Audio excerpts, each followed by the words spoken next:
সেন্টেন্সে বিফোরের পূর্বে এবং আফটারের পরে পাস্ট পারফেক্ট টেন্স হয় এবং বাকি অংশটি পাস্ট ইনডেফিনিট টেন্স হয়। এইটার নিয়ম জানার আগে তোমাকে জানতে হবে পাস্ট পারফেক্ট টেন্সের সংজ্ঞা, অর্থাৎ অতীতকালে সংগঠিত দুটি কাজের মধ্যে যেটা আগে ঘটবে সেটা পাস্ট পারফেক্ট এবং যেটা পরে ঘটবে সেটা কি হচ্ছে পাস্ট ইনডেফিনিট টেন্স হয়। এখন তোমাকে একটা উদাহরণ দিই, সহজ ভাষায় তোমাকে যদি বলি, ধরো আমি একটা নদীর কাছে গেলাম, আমি আগে জুতা খুলবো তারপরে নদীতে লাফ দেবো, তাহলে কোনটা কাজ আগে ঘটলো? জুতাটা খোলা, এটা হবে পাস্ট পারফেক্ট, এবং নদীতে লাফ দিলাম এটা কি হচ্ছে পাস্ট ইনডেফিনিট। তাহলে খেয়াল রাখতে হবে যে কাজটা আগে সংগঠিত হবে সেটা কি হচ্ছে পাস্ট পারফেক্ট এবং যেটা পরে সংগঠিত হবে সেটা পাস্ট ইনডেফিনিট। আমরা যদি একটা শর্টকাট কৌশল দেখি, এখানে দেখো দেয়া আছে বিফোর এবং আফটার।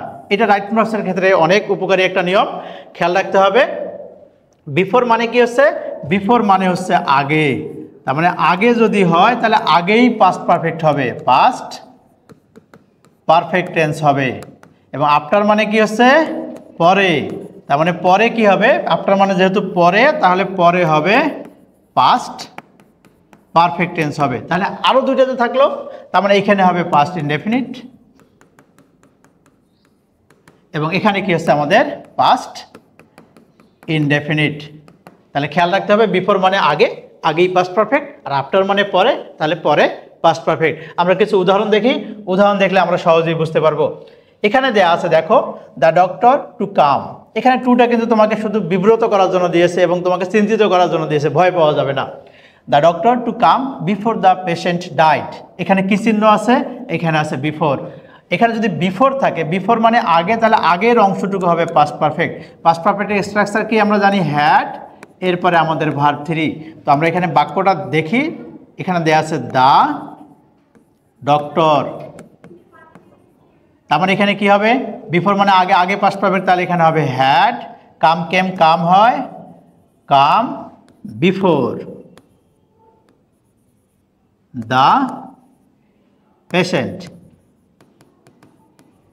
পেশেন্ট এখানে হবে ভার্ব টু হবে, কারণ এখানে যদি পাস্ট পারফেক্ট হয় তাহলে পরেরটা আলটিমেটলি কি আছে? পাস্ট ইনডেফিনিট টেন্স হবে, তাহলে এখানে হবে ডাইট। পরের উদাহরণটা দেখি আমরা, এখানে দেওয়া আছে আফটার। আফটার মানে কি হচ্ছে? পরে, তাহলে পরেরটাই হবে পাস্ট পারফেক্ট। তো আমরা যদি উত্তর লিখি তাহলে আলটিমেটলি কিন্তু এই অংশটা পাস্ট ইনডেফিনিট হয়েই যাচ্ছে, তার মানে দ্য ট্রেন, দ্য ট্রেন।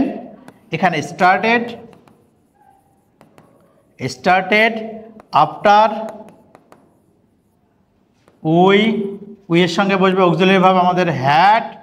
হ্যাডের পরে এখানে আমরা জানি গেট, আমাদের গেট গট, গট বা গটেন হয়, তার মানে আমি এখানে গটেন দিয়ে দিই, GOTTEN, gotten into the train.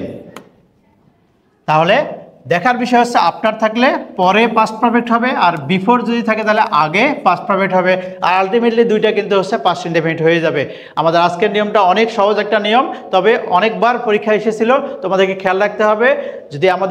যদি বিফোর থাকে তাহলে আগে পাস্ট পারফেক্ট, পরে পাস্ট ইনডেফিনিট, আর যদি আফটার থাকে তাহলে আগে পাস্ট ইনডেফিনিট, পরে কিন্তু হবে পাস্ট পারফেক্ট। কারণ আমি বলেছিলাম বিফোর মানে আগে, তাহলে আগেই পাস্ট পারফেক্ট, আর আফটার মানে পরে, তাহলে অবশ্যই পরে পাস্ট পারফেক্ট হবে।